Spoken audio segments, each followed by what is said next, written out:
Welcome to episode 9 of Inside Illustration.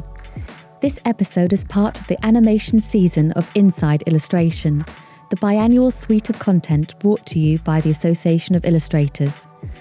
We are a UK-based organisation with members from around the world who support illustrators and animators across all areas of their professional lives, offering extensive business advice, including reviews of clients' contracts, as well as presenting events, campaigning for illustrators' rights, and running the annual World Illustration Awards.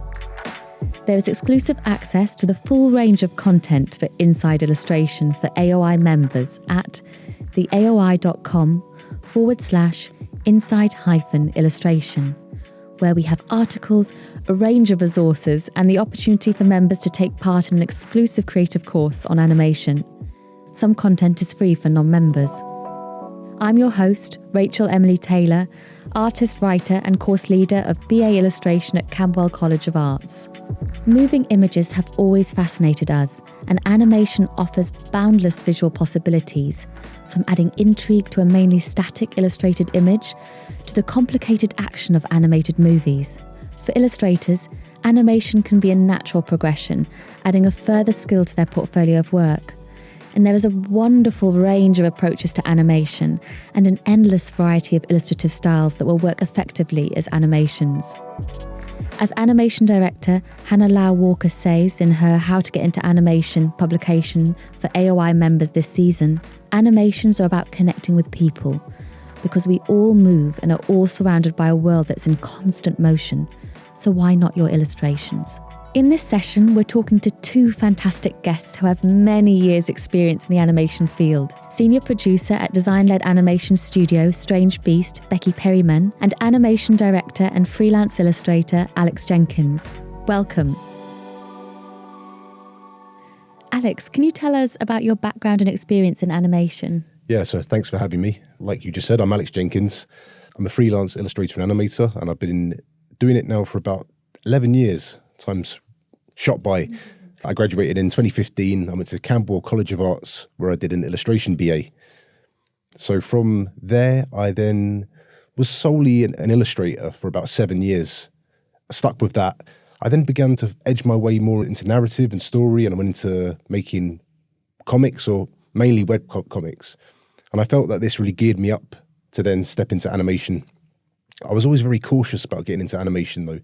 I found it quite daunting, the idea of it. So it was something that I'd always wanted to do, but I never quite found myself taking the plunge from in those 7 years, especially early on. But then I thought I'd just try and experiment a bit more, try and get things out there.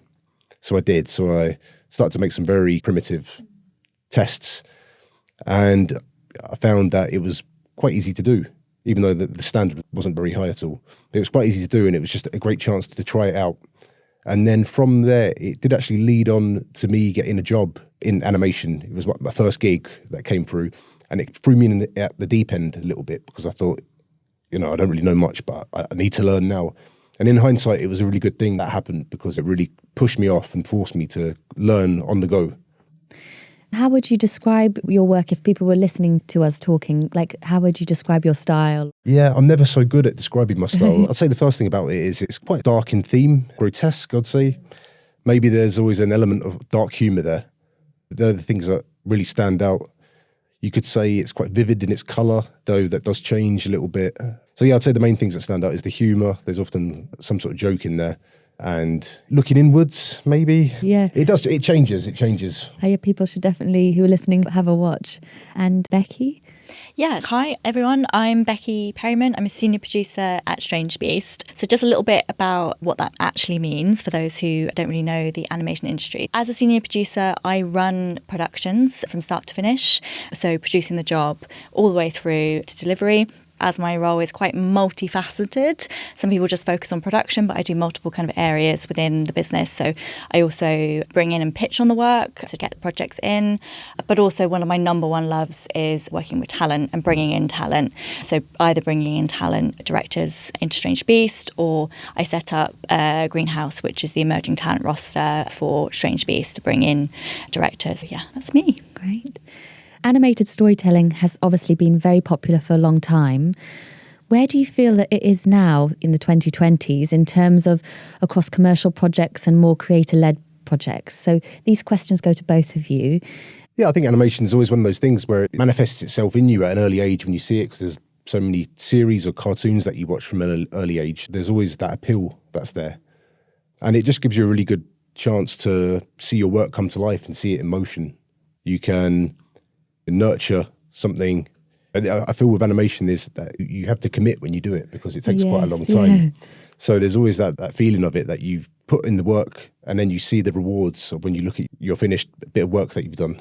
And is that kind of what first attracted both of you to working in animation? Yeah, I think animation has been booming over the last 10 to 20 years. And I think it's really come into a space that is so much more of the general public engaging in animation. And I think it's it's at its sort of peak, which has been fantastic. We see adult series as well, not just for children. So I think animation has grown into this really interesting space, and so many more people are engaging with it, which is fantastic.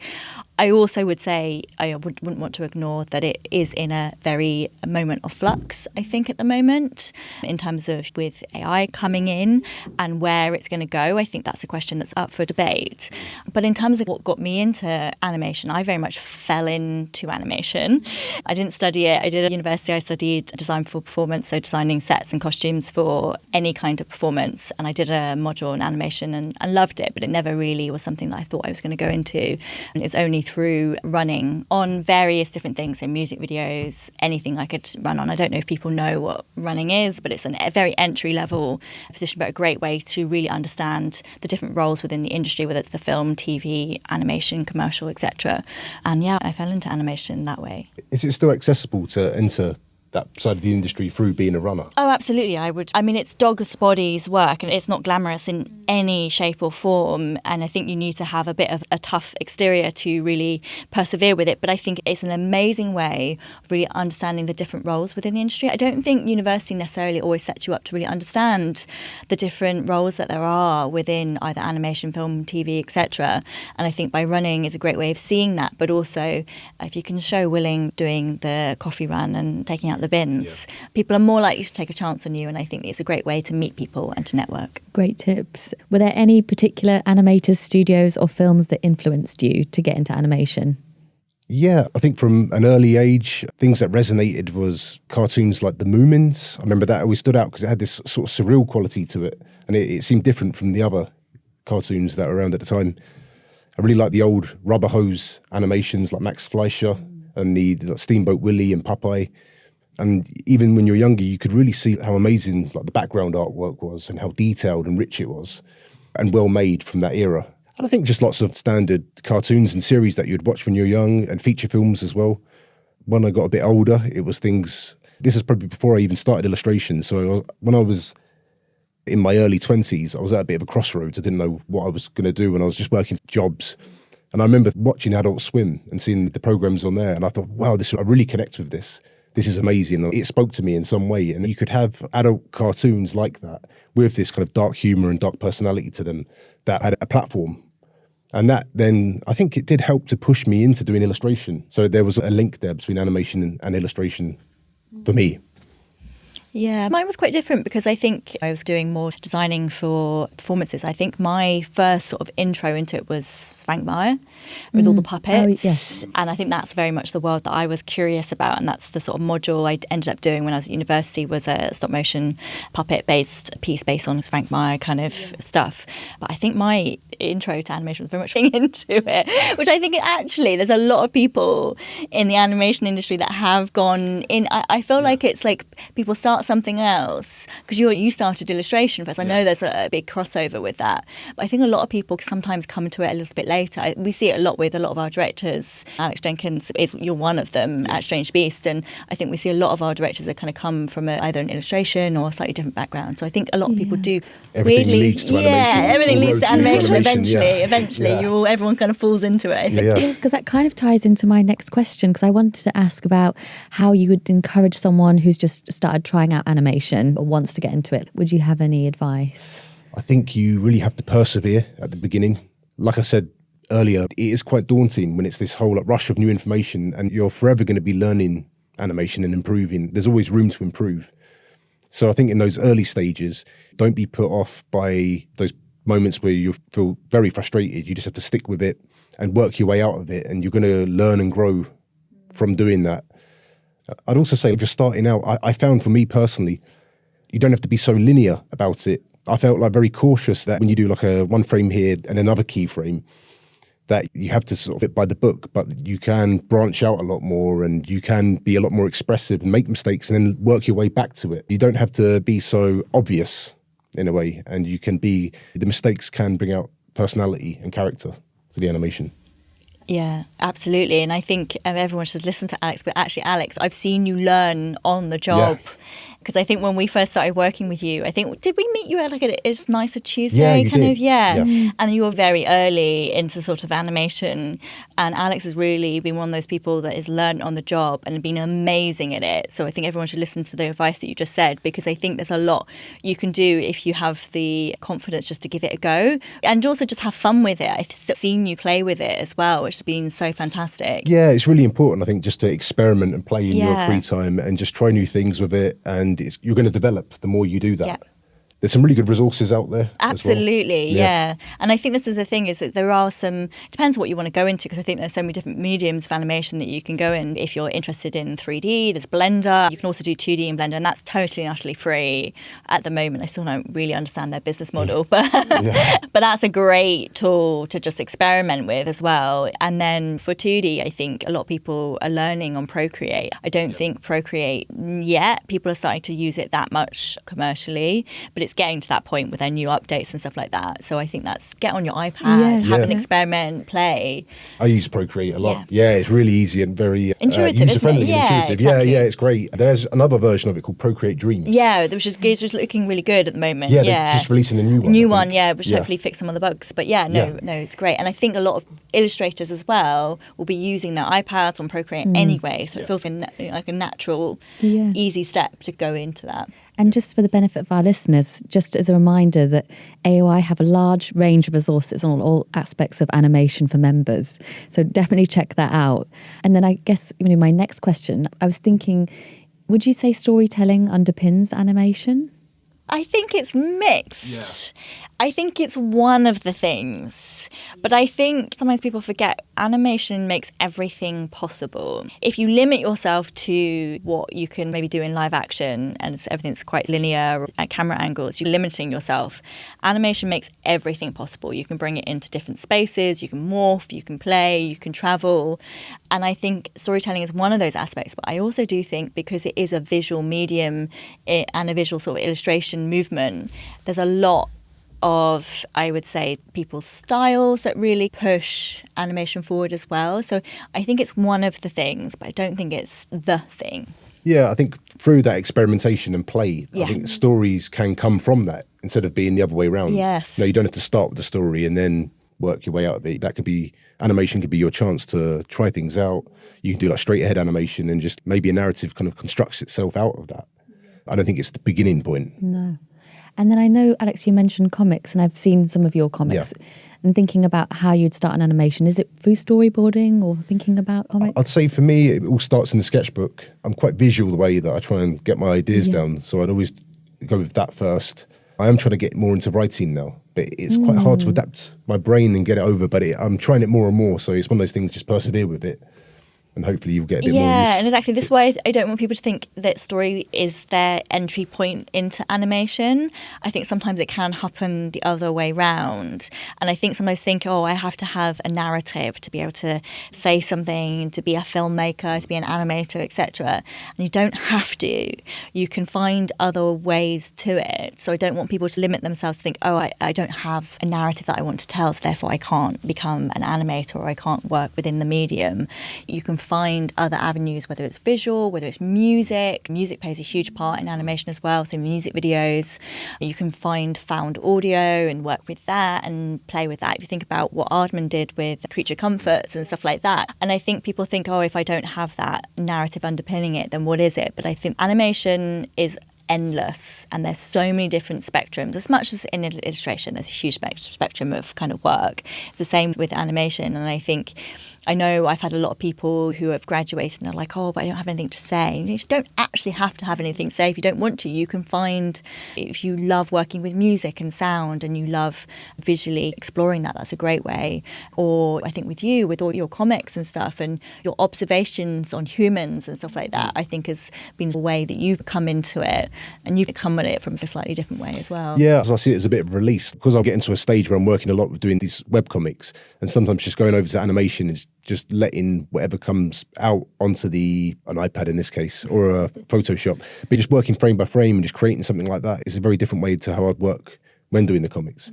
So it feels like I'm having a break from that and just being a lot more, you can be more abstract and things don't have to make sense and you can push the absurdity. Yeah, and that's the great thing about animations, you really can. Or you can start with something really simple. You can start with a visual, like just a character or an object. And what can you do with that object in terms of the movement, and how can the movement tell a story? I think that's the thing. Animation is so much about movement.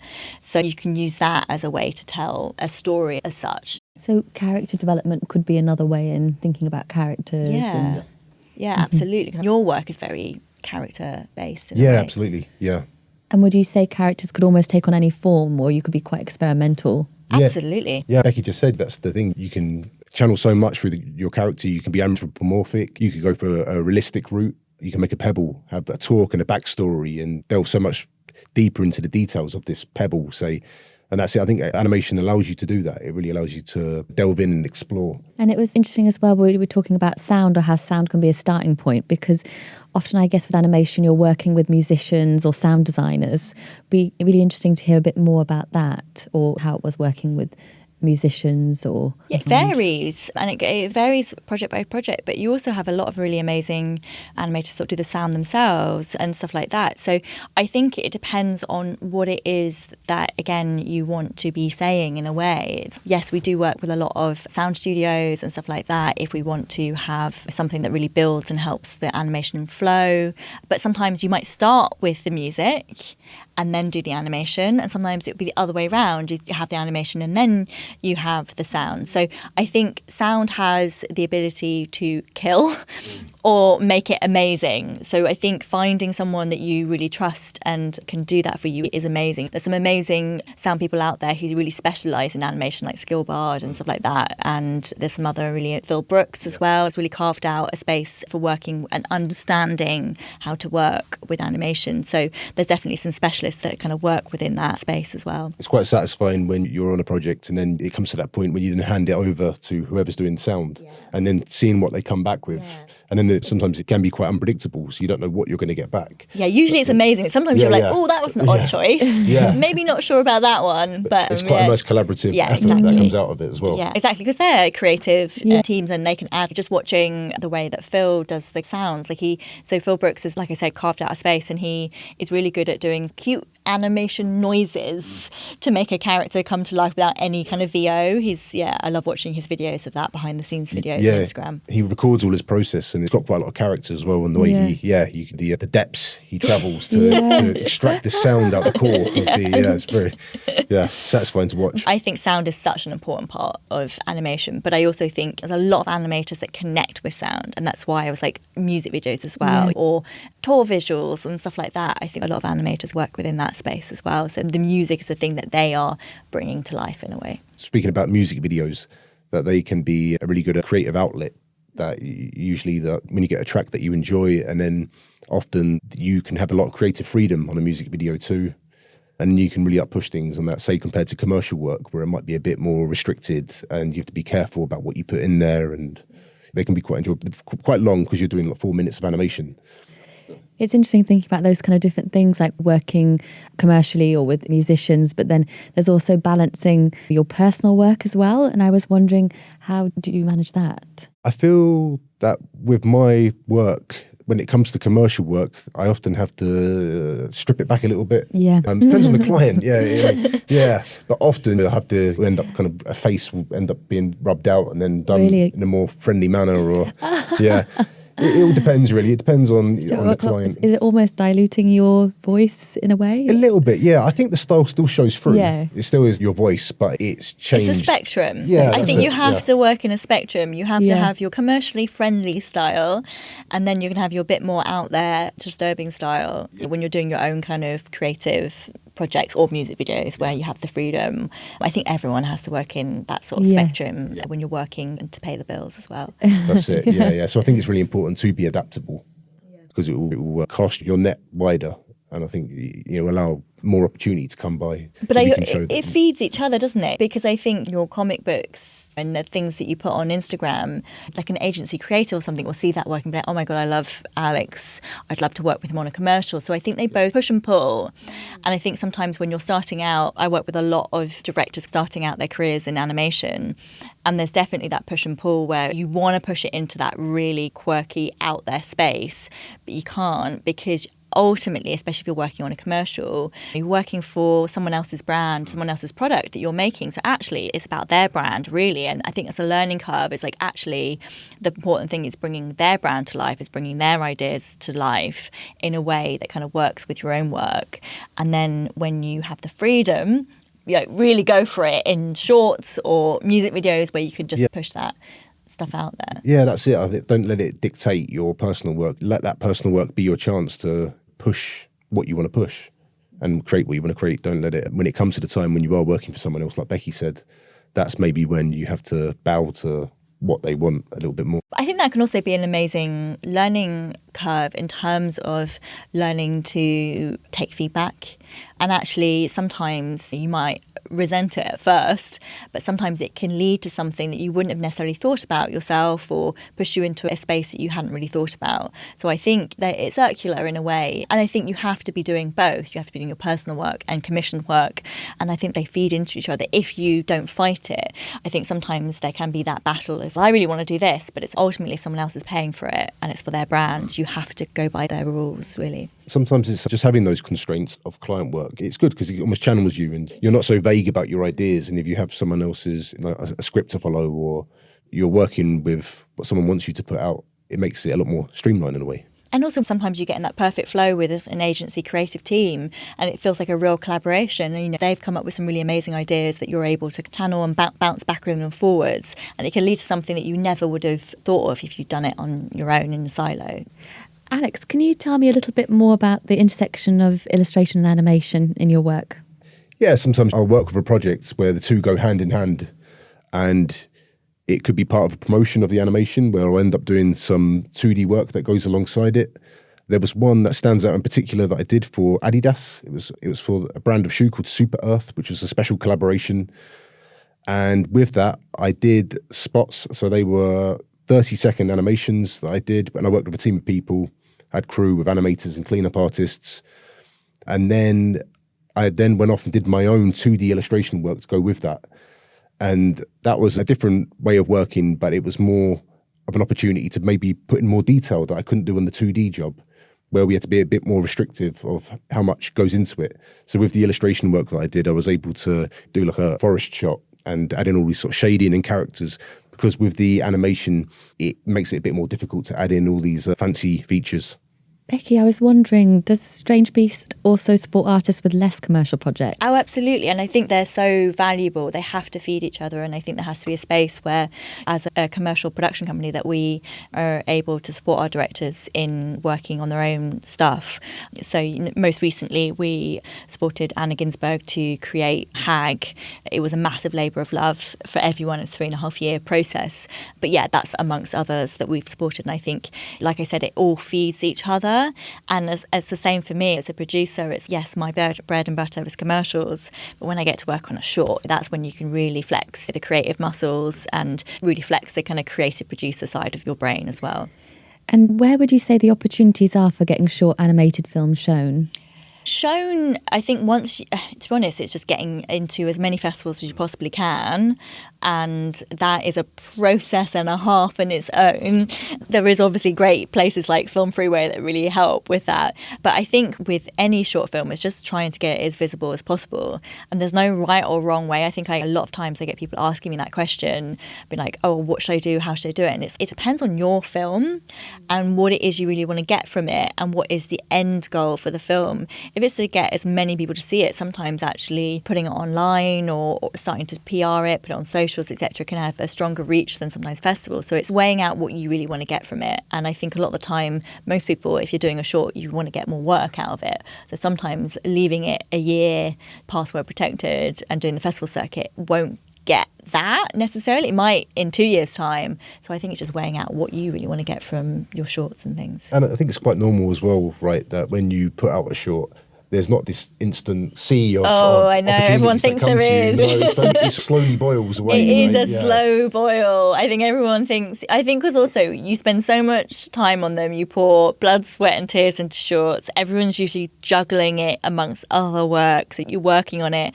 you're doing 60, 70-hour weeks just to kind of get it done. And I think once it's out there, it's going to be this huge success and loads of people are going to email me. And it's never that. It's slower. It's a much slower process. Yeah. So just bear that in mind. Yeah. And that's the thing. I think also sometimes people are like, oh, I'm going to create, and I say this having just off the back of creating a 17-minute short, but really sometimes doing a shorter short can actually get you what you want, which is that more work. So if you do a short that's a minute or something, that can actually lead to you getting the work rather than spending... And not just a huge, giant commitment that you're trapped away for 2 years. Exactly.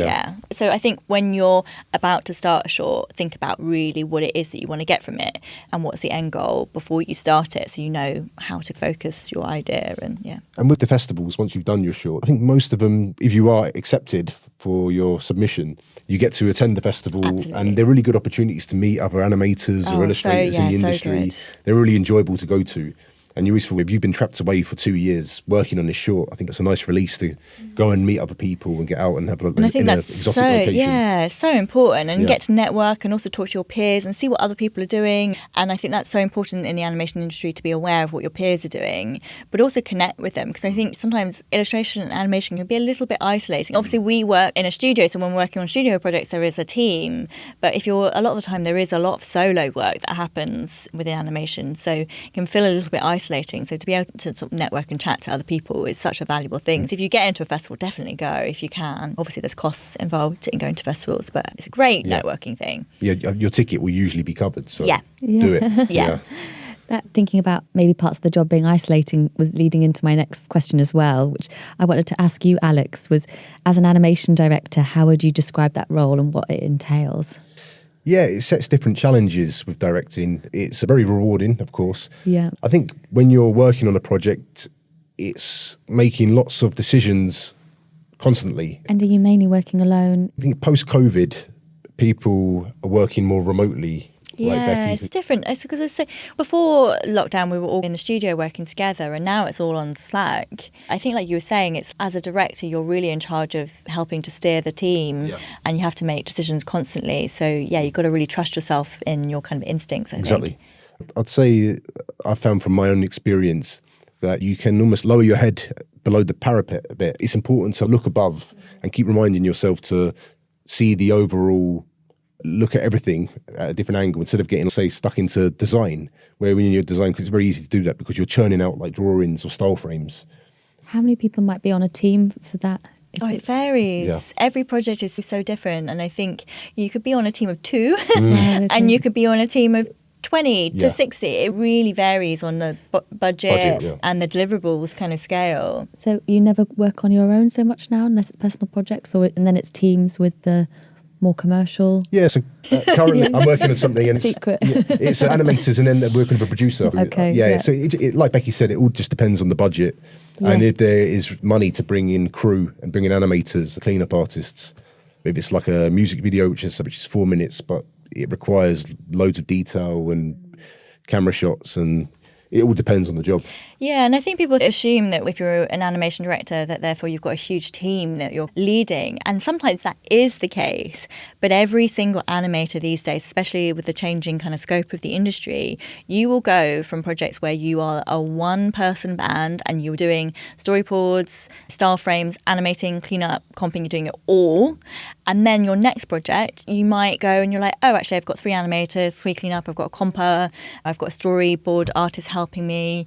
And then you'll go to another one where it'll be somewhere in the middle of that. So I think these days being an animation director is about kind of flexibility, but also being a great communicator and being really good and collaborative and working with teams, and also knowing that when you do have a bigger team to really utilize the skills that they have, because a lot of the times like directors might not have come from an animation background themselves, so when they really have an amazing animator working with to push their animations into a different space, and I think that can be an amazing thing. And then also you've got then the producer as well, again depending on the project scale. You might go from not having a producer working on a project to then having a producer that's sort of helping support the director navigate all these things as they go. Yeah, and there's also that, like the to and fro with the client, say, that brings a different way of working than, say, if you're working on something smaller. How long is that process normally of toing and froing? I guess it depends on the project, but... You have to cut it off, right? And you have to be quite strict and firm with the client. And, the thing is, time is money, right? And it's about navigating expectations. And at the beginning, I think part of a producer's role, especially when you're working with a director, is making sure that when you're setting up a project, that you're setting it up within the parameters that you have, the parameters in terms of deliverables, schedule and budget. You don't want to over-promise or over-say that you're going to do something and then not be able to achieve it, because that just creates a nightmare for everyone involved. So it's really a collaboration at the beginning between the sort of producer and director to really figure out, and often if there is a storyboarder involved as well, to really figure out what the money shots are, which ones are more simple. So you can really set up a production in a great way. If you go in and be like, I'm going to do all these crazy mad shots, you're going to burn through the cash in like seconds. I think you've told me you've reined it in with me a few I know, times. I'm like, not sure about that shot. Maybe we can change that, simplify that. But then it's quite hard to find that balance as well, because I think from the director, you want to use the opportunity, the early stages, to really try and push it as much as possible, because it gets to that point down the line where it's too late to make those changes. So that's your opportunity at the beginning, right? To try it as much as I can get away with. And I think the producer's role is there to just like calm that a little bit. Steady. Because I think the thing is, if you go in all guns blazing at the beginning, you're like, we're going to do all these crazy shots, you are really going to set everyone up for disappointment, because you're not going to be able to achieve them, or you're not going to be able to achieve them to the standard that you want or the standard that the client wants. So you really have to navigate how to make sure you get the best. You never want to make anything less than. You want to make it the best you can within those parameters. And so I'm just thinking for our listeners as well, when you're saying about these crazy shots, could you describe what that might be? Like, imagine like is a it rotating lots of camera. motion? Lots of motion, lots of rotation, lots of movement. Those are your money shots. If you've got like a character talking, like talking heads, waist up, talking to another character like we are in the sort of podcast, that's a cheap shot. You've not got a lot of movement. You might have lip sync, which is a bit more expensive. It's not going to be expensive. But if you've got the camera spinning around us and tumbling and moving and stuff like that, then that's when it gets more expensive. And Alex is great at those kind of moving, travelling shots, but sometimes it's a little bit like rein it in a tiny bit. But it's all about, and I think this is the thing sometimes as a director you learn as you go, it's like making it the best it is within those parameters. And that's the producer's role, just to remind. And there's lots of ways you can be clever about it, and it's like Becky said, if it's those talking headshots or if it's reusing certain parts, just trying to be efficient and savvy with maybe work that you've already done. Or it's like with music videos, it's like when you've got 3.5 minutes that you've got to animate, I think sometimes that can create really amazing things, because if you're like, I'm going to remix, how am I going to remix what I've just done, loop it, spin it, mirror it, whatever, I think sometimes it can lead to really interesting creative solutions. Absolutely, yeah. So you're trying to put a different spin on work that you've already created, and then you're trying like, how can I reimagine this, or how can I rework this so it's different from what we've had before? And it can just bring something nicer out of it, instead of trying to be overly ambitious and then borrowing yourself into the ground and getting lost. Yeah, because otherwise you're in hell otherwise. Yeah. If you're like, I'm going to do all the money shots and I've only got 2 months to do all of this and I'm doing it by myself, and then you're like, oh my goodness, I've got so much to do and I'm working until midnight every single night. So I think actually constraints can be, and actually most people think they're a negative, but I think they could be an amazing positive because they make you think more creatively about how to approach that challenge. And I say this, obviously I'm a producer, so I'm also always thinking about those things, but I think it actually helps develop directors as well into like, how am I going to problem solve? And I think great directors are when they can really problem solve about those things. I was also wondering how much work is commissioned for online or like social, and have you done much? Like you've done lots. Yeah, for me, I think most of it, Most of the it. jobs I've done Yeah. has been for that purpose of going online. Yeah, the landscape has changed so much, especially since my sort of time in the industry. When I first was in the industry, it was all TV commercials and it's huge budgets, big kind of commercials. And now it's all social. It's social content. So it's a very different landscape than it used to be. And I think it's just about working around that. Now we have to animate every single ratio. Yeah, I was going to say, the ratio's great. Yeah. You shifted from It's- wide it's to the now to the phone. 916. Yeah, so it used to be 16:9, and now it's 1:1, 4:5, 9:16, all of them. So Yeah. you have to do the little grid. Which poses a different challenge. It does because actually, yeah. I feel like the wide shot was more satisfying. Yeah. It's just the cinematic one. Yeah, because I think there's one of the Facebook projects that we did together, Yeah. and it's have to do all the different ratios, and it makes you think about where the camera is Yeah. and what's actually in that little The grid. central action Exactly. that's in there, yeah, making sure you're seeing throughout so you can then adapt it for all the different ratios, but making sure that the central action is there in the middle. And as well, things like credit sequences for television and film or things like Netflix. Do you do lots of that kind of work as well? Or We not? don't generally, no. I think it's more Idents? Yeah, we do idents and stuff like that. So MTV idents and things like that. We've done a few idents. Adult Swim. Yeah, BBC, that kind of stuff. But not so much title sequences. I think it's often title sequences is a different sort of space of the industry that we don't really cover ourselves. And I know we touched on time constraints and, you know, how that might affect the complexity of the piece. But have there been any commission briefs where you think you needed to cut corners due to the time allowed and hate budget? that word. Cut Yeah. corners.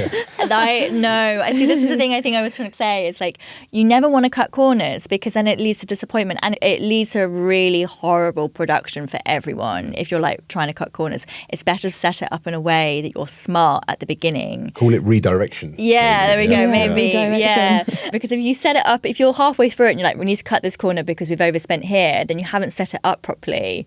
And so I think this is the conversation you have to have, director to producer, at the beginning, is to figure out how we're going to make this the best thing it can possibly be within those parameters, rather than thinking the other way around where you're like, we're going to do all these crazy things, we haven't really thought about this, and oh crap, now we need to cut all these corners, and oh, we can't have this, and now we're going to scrimp on this. I think that's just a terrible, stressful way to, to work. Yeah. And is there like a tension with that pace of commercial work, do you feel? Are you allowed to yeah, answer? I mean, Yeah. I would probably say I would love that there was a bit more time at the beginning. Yeah. I always feel like it would really help if we had an extra week or something. I know, at on the beginning for the pre-production. design. I know, Yeah, you know, it's just always crazy, isn't it? Yeah, instead of making such rapid decisions, Yeah. you could just mull it over a bit and be like, okay, maybe I'll do this or shift this or change this colour. I think it's very like, It is, and I think the landscape has changed so much, I think, as well. It's like a lot of pre-production happens at pitch stage now, which it never used to. You'd have your pitch and then you'd have quite a big chunky time to do pre-production. So pre-production, for those who don't know, is you style frames, animatic, storyboarding. That's our blueprint for animation. It's the complete opposite for live action. Live action, you have your edit at the end. For us, we have that at the beginning. So all your creative decisions are made very much at the beginning, and then you use that as the blueprint to create your animation. You're right, it has shrunk and shrunk. Really, yeah. I think because a lot of it is now set in terms of what the agency and client think within their pitch. Yeah. So it would be nice. It's always a scramble. Even an hour, maybe. I know, right? Yeah, yeah. I know, right? It is always a scramble, especially for someone like Alex, who is so hands-on at the beginning with doing all the style frames, figuring out all the shots as well. You have to think very quickly. You have to move and make decisions very quickly at the beginning. That's why I said you can get your head burrowed down and make sure that you bring it back up again. And, Yeah. you know, But I think also on that, if you are working with a producer, so often, sometimes I think directors can really put all the weight of it on their shoulders and get a bit overwhelmed. And I think it's such a skill to learn to use your producer to help you brainstorm and figure those things out at the beginning, because they're your friend and they're going to help you create the best thing. Yeah, you're a shoulder to cry on. Exactly, absolutely. Therapist all the way. Yeah. No, it really does help. Yeah, massively. Yeah.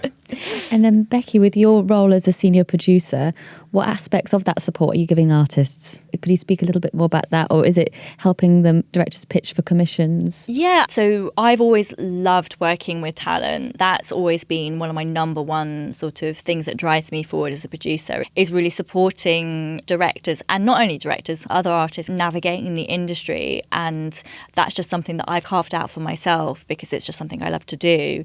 I think also when I was coming up in the industry, I think there wasn't so much of that support. It was a little bit more cutthroat and a tougher space to be in. And I always knew when I got a bit higher up that I didn't want that to be the experience that other people had when they were coming up in the industry. And I think it's really important to create a space that is inclusive and feels safe and is supportive. So that's something that I've always just wanted to bring forward.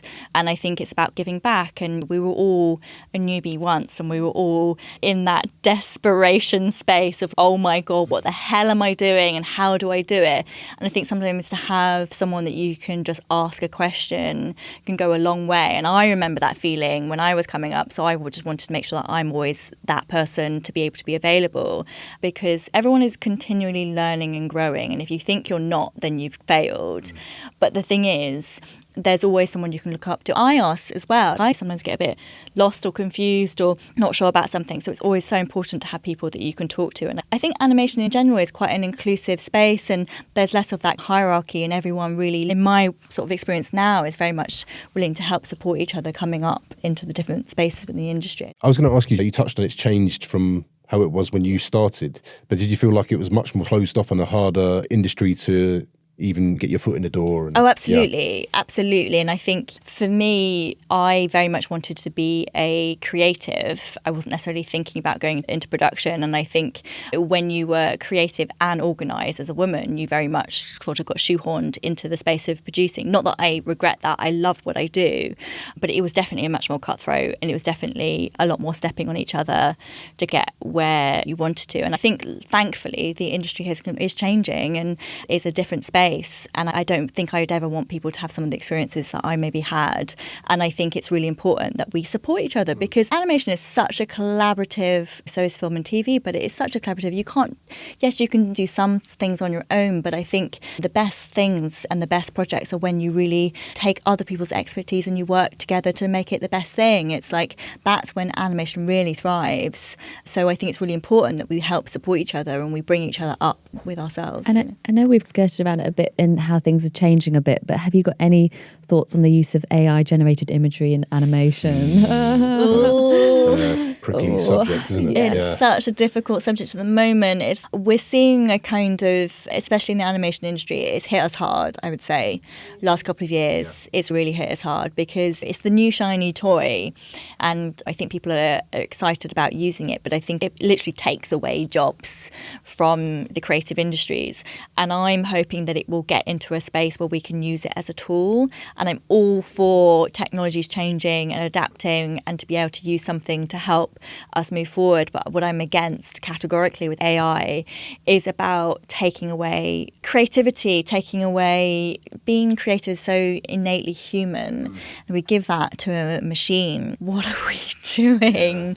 And I think it's really impacted us, because a lot of projects that might have been animated, people are like, I'm just going to put it through AI and create fully through AI, and that has definitely had an impact on the industry currently. And I'm hoping that people start to take a step back and we discover tools that really protect IP, because I think this is another big issue with AI, is it doesn't protect people's IP. So if there's a way to ring fence it so that artists can put their stuff in, but it's not going to go to everyone else, they can put it in and they can use it as a tool, as a reference, or as a way to speed up the process, I am totally here for that. Yeah, we touched on earlier about those really time-consuming, like rotating camera shots. So you could have something that could fill in the background maybe and make that a little bit easier. But you need to limit it somehow as well. You can't be stealing someone else's work and having it churned out by a machine, which in seconds, it'll ruin the industry, won't it? It's so impacting, and I'm sure it's felt in the illustration industry as well, but it's definitely been impacting us hard in the animation industry. And I'm hoping there's going to be a shift. We have been seeing a boom in stop motion because I think people are wanting that real tactile creativity. And I'm hoping that there will be that sort of perfect middle ground that we find where we can all use it as a tool to speed up the process, extend backgrounds or fill in a colour or stuff like that. But then I say that, and it would be an absolute shame if AI took away from an entry-level position like cleanup and colour for 2D, because that is how people learn. And it's especially with sort of 2D animation, it's very rare that I would take a chance on an unknown person without putting them through cleanup and colour. I wouldn't put them straight onto animation, line animation. So you need that. And if AI suddenly comes in and can colour everything, then you're losing that vital learning step for an entry-level position. I don't know, it's in a weird space at the moment, and I don't think any of us really know where it's landing. And I think there's been fears back when, I remember when animation was all hand-drawn, when you've got your cells and you're flicking backwards and forwards and stuff like that, and then the fear of it going digital, I think there was that fear. But I think it's that, but it's 1,000-fold with AI, because it's not... It just removes all workmanship. Exactly. Yeah. And skill and artistry and creativity. And it feels such a shame that AI is impacting creative industries first. Because for me, I think creativity is such an innately human thing. So it seems mad that we're throwing it away. Yeah, throwing it to a machine. Yeah. I guess to end the conversation to a close with a more positive note, I was wondering if you had any, just for our listeners, key kind of practical aspects or things that they could do or key takeaways that you could maybe recommend. There's lots of different things. I think the thing is, I think a lot of people in the animation industry are, I was going to say the word reclusive, but I don't think that's fair, introverts. Yeah. And I think putting yourself out there and being brave and going, I think Alex said about with festivals and networking, I think trying to be a face rather than an email or a digital thing, I think that's so important. I think people are way more likely to take a chance on you if they've met you. So even if you're asking people to go for a coffee, it doesn't necessarily be like, can you give me a job? But can I pick your brain? Can you look at my portfolio? Can I get some advice? It can be on Zoom or Team if you don't live in London. I think that's a great way of trying to get your foot in the door, and then you're a face rather than just an email, because I'm someone that literally, and this is not an exaggeration, get over 100 emails a day. So it's, if that's coming in, like I've got a folder where it's like that email comes in and I might look at it 3 months later if it's like a kind of cold call email from an artist looking for work. But if you can shoehorn and meet someone at an event. And there's so many, if you're in London, there's so many, but also in other cities now, there's so many animation get-togethers and stuff like that.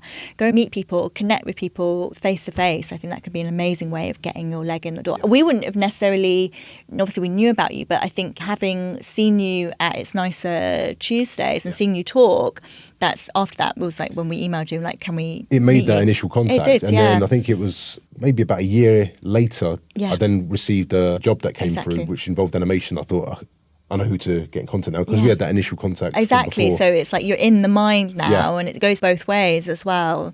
And then once you have got your kind of leg in the door, help your mates get in as well. I think, like I said, it's work with your peers. And also I say at university, the people that you're working with are your peers. They're the people that are going to go out and get work as well. So if you can support each other in opportunities, if you see something like, oh, I'm not a comper, but I've just seen this opportunity that's for a junior comper, send it to your friends and help support each other.